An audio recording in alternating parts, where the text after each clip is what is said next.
memberikan rasa bahagia. Rasa bahagia ini bagaimana contohnya? Hal yang paling mudah untuk kita lakukan dalam kehidupan kita ini adalah sedekah. Dan sedekah yang paling mudah itu apa? Tersenyum. Maka jelas bahwasanya dikatakan at-tabassumun sedekah. Tersenyum itu bahagian daripada sedekah. Apa sulitnya seseorang ketika berjumpa dengan saudaranya, kemudian dia tersenyum? Dan pada saat seseorang itu tersenyum, pasti akan memberikan suatu kebahagiaan bagi orang yang menilainya.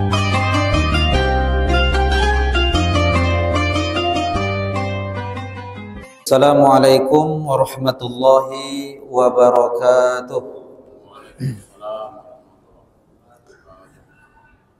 Innal hamdalillah wa syukru ala ni'matillah wassalatu wassalamu ala Rasulillah. Asyhadu an la ilaha illallah wahdahu la syarikalah wa asyhadu anna sayyidana wa nabiyyana Muhammadan abduhu wa rasuluh la nabiyya ba'dah. Allahumma fassalli wa sallim wa barik ala sayyidina Muhammadin wa ala alihi wa ashabihi ajma'in. Amma ba'd. Faqala Allah Ta'ala fil Qur'anil Karim, a'udzu billahi minasy syaithanir rajim. Bismillahirrahmanirrahim. Duribat 'alaihimudz dhillatu aina ma thuqifu illa bihablin minallah wa hablin minan nas. Ila akhiril ayah. Shadaqallahul azim. Bersyukur kita kehadirat Allah Subhanahu wa taala dengan mengucapkan alhamdulillahirabbil alamin. Seraya kita bersolawat kepada Rasulullah sallallahu alaihi wasallam. Allahumma salli ala sayyidina Muhammad wa ala ali sayyidina Muhammad. Bapak Ibu, para hadirin wal hadirat, jemaah sidang salat zuhur rahimakumullah. Kita menyambung kembali kajian kita pada kitab Nasaihul Ibad di bab As-Sunai, ya, bab yang berisikan dua-dua. Dan ini kita menyampaikan tentang sebuah hadis yang dimana penulis menyampaikan tentang suatu amalan yang paling afdal, yang paling baik, yang paling agung, kemudian suatu amalan yang paling buruk dalam pandangan agama ataupun dalam pandangan Allah Subhanahu wa taala. Di sini penulis telah menyampaikan tentang hadis Rasulullah sallallahu alaihi wasallam, wa qala alaihi salam, dan Rasulullah sallallahu alaihi wasallam telah bersabda.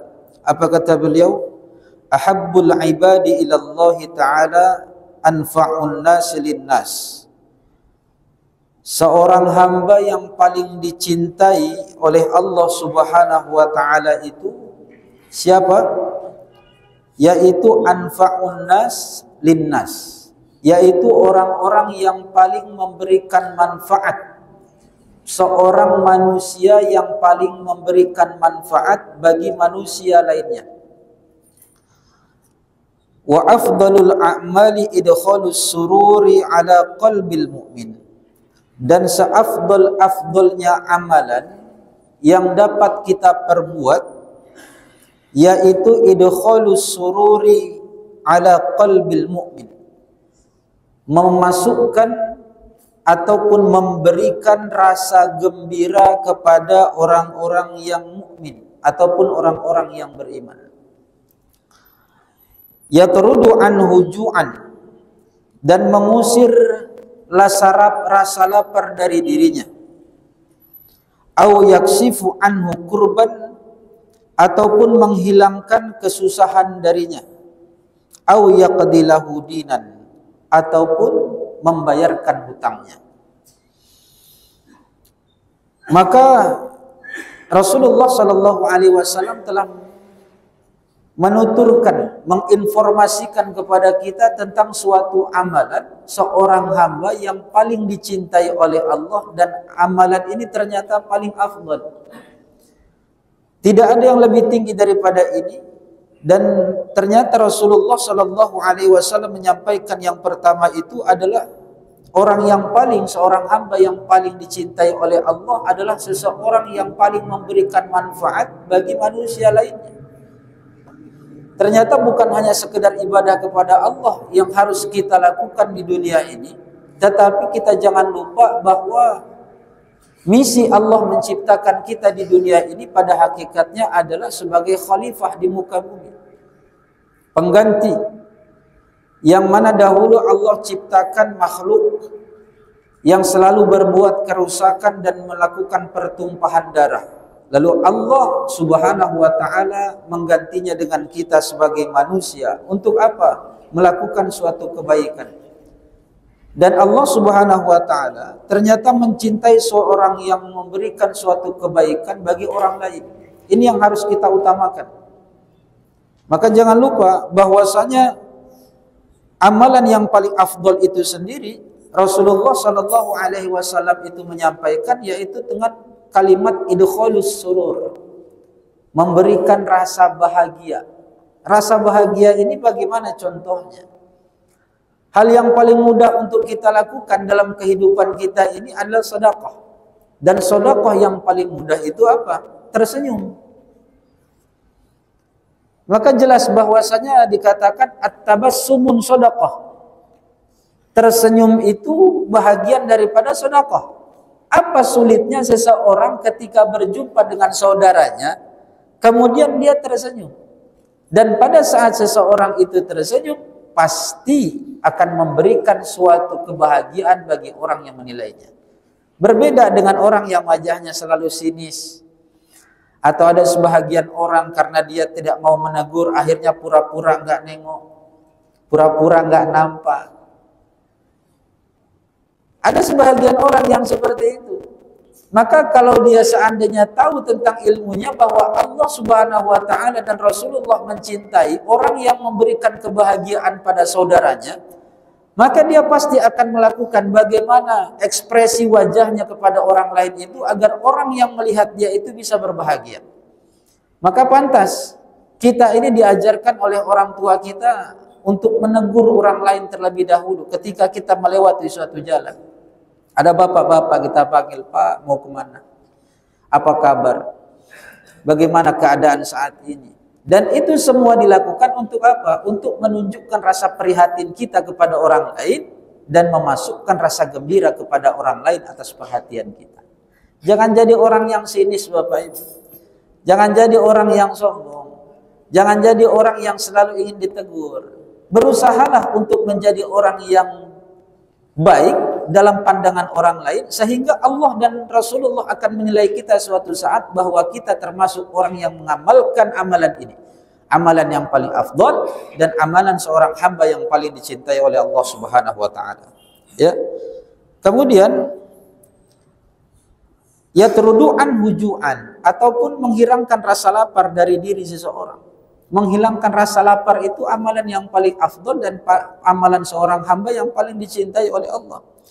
Maka tentu di sini kita harus tetap berusaha bagaimana cara kita agar jangan selalu ingin ditraktir, tapi berusahalah bagaimana kita ini bisa mentraktir orang lain.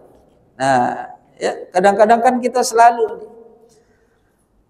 meminta mendapatkan dan mengharapkan bahwa kita selalu ingin mendapatkan hasil daripada orang lain. Kalau makan ingin dibayarkan. Kalau kita ingin dibawakan sesuatu oleh orang lain, barulah kita memberikan kebaikan kepada dirinya. Tidak. Tetapi ternyata amalan kita ini bisa lebih tinggi di hadapan Allah Subhanahu wa taala dan Rasulullah karena perhatiannya kita kepada orang lain, yaitu salah satunya adalah dengan menghilangkan rasa lapar pada diri seseorang yang membuat kita ini ternyata dicintai oleh Allah Subhanahu wa taala. Au yaksifu anhu kurban, dan kemudian menghilangkan segala kesusahan yang akan didapati oleh saudara kita. Rasulullah Shallallahu Alaihi Wasallam pernah menuturkan tentang seseorang yang menghindarkan, yang menjauhkan, yang menyingkirkan duri di jalanan, yang menyusahkan orang lain. Dan itu salah satu amalan yang bisa kita perbuat walaupun orang lain itu tidak nampak dari apa yang kita lakukan, nggak pernah menilai.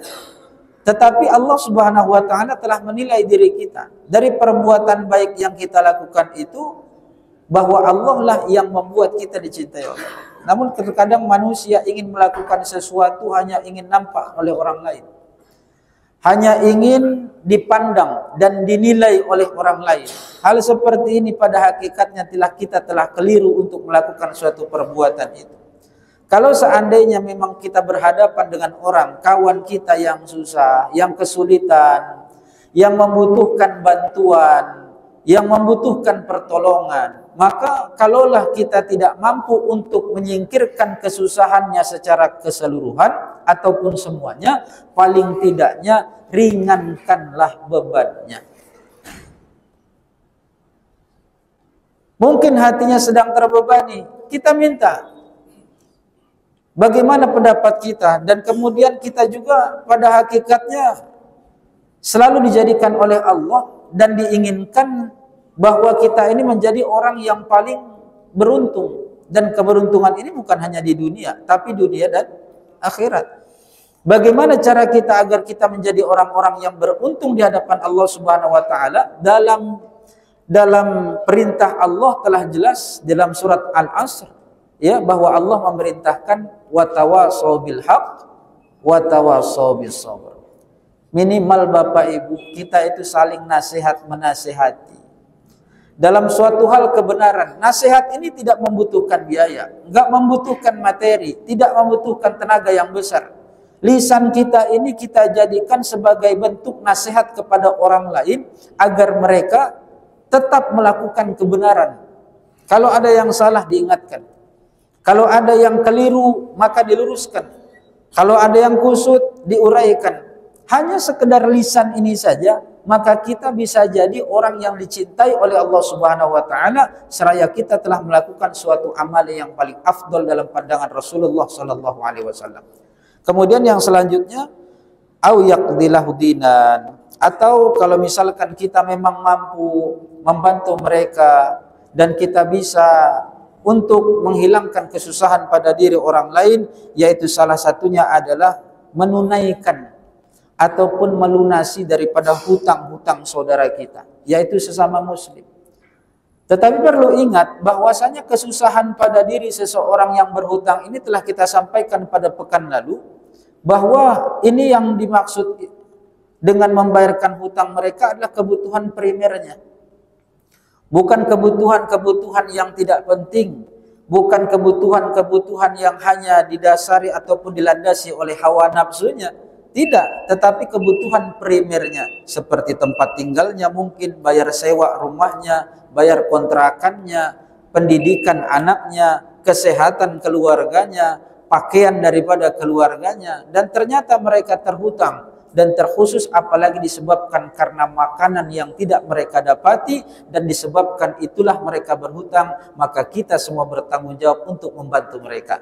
Maka semoga apa yang kita lakukan ini tentunya kita menjadi seorang hamba yang dicintai oleh Allah Subhanahu wa taala. Seraya kita juga jangan lupa untuk tetap mengamalkan setiap amalan yang paling afdol dan yang paling utama.